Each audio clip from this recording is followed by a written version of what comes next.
আজকে আমি বানাবো ফুলকপি পাতার ডলা শাক। তো তোমরা যদি কোনোদিনও ট্রাই না করো একবার ট্রাই করে দেখতে পারো, খুব ভালো লাগে। তো আমি এখানে শাকটিরে বাচ্চা ভালো মতন ধুইয়া লইছি। ধুইয়া এখানে আমি শাকটিরে কুচাই লমো। কুচানি হয়ে গেলে এখানে আমি একটা কড়াই বহাই দিছি।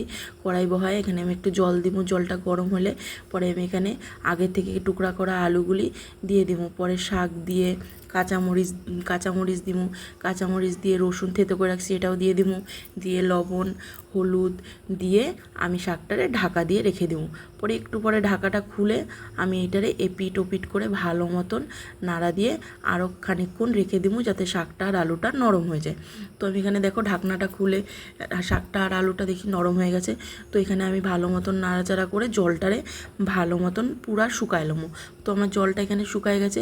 এখন আমি একটা বাটির মধ্যে ঢাইলা লমো। বাটির মধ্যে ঢাইলা আমি এখানে একটা গ্লাসের সাহায্যে ভালো মতন ডইলা লমো, যাতে শাকটা আর আলুটা ভালো মতন মিশ হয়ে যায়। তো এখানে শাক আর আলু ভালো মতন মিশ হয়ে গেছে।